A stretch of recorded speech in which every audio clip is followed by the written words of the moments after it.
A lot of talk around here, a lot about chatterbait rods, and here's G. Loomis's brand new GLX to get in that fight. This is G. Loomis's bladed jig rod, the 873C. I should have remembered that.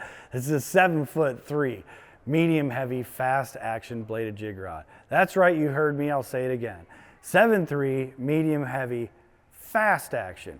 Almost every other bladed jig rod that I've bent, almost everyone, has been a moderate action or a fast moderate or something along the lines of just a slower tapered rod. Surprising to see G. Loomis go with a fast action here when it comes to the technique that is insanely popular, the bladed jig.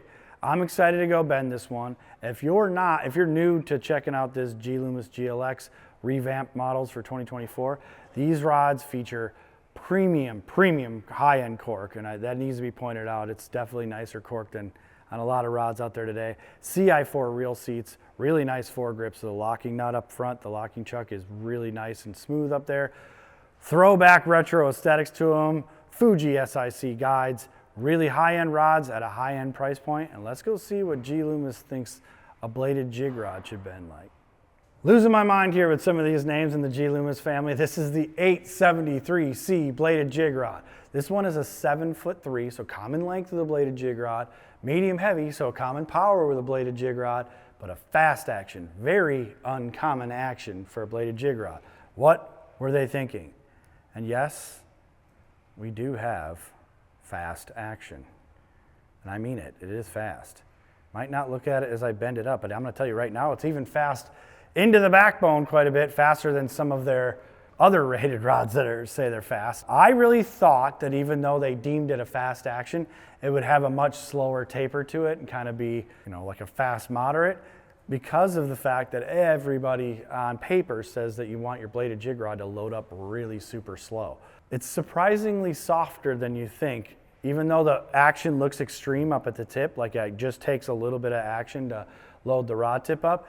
It's softer than I probably am making it look. I wouldn't be scared to fish a bladed jig with this, but that's because I also have not been, I'm on the record as saying I'm not a huge glass rod fan, just my inexperience with them, and I live in a place where there's grass in 1 inch of water and there's grass in 20 foot of water. So I constantly am fighting grass, and I love the idea of trying something like this, but on paper, this isn't what your bladed jig purists say you want in a bladed jig rod. This, to me, is a swim jig rod. Like, this is one of the nicest swim jig rods I've ever held in my life. And that nice. It actually, forgot to tell you the weight on it too. This thing's 3.7 ounces. It is insanely lightweight. This is probably one of the nicest bladed jig rods I've ever picked up if it had a little bit of a slower taper to it.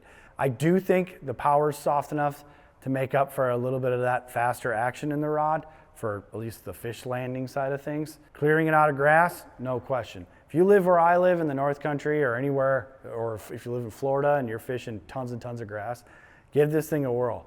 Please comment, come back and comment and let us know how it performed and what your fish landing percentage was. I'm surprised by this one. This is an interesting one. This one here is the 873C 7'3" medium heavy fast action bladed jig rod from G. Loomis. Interesting one.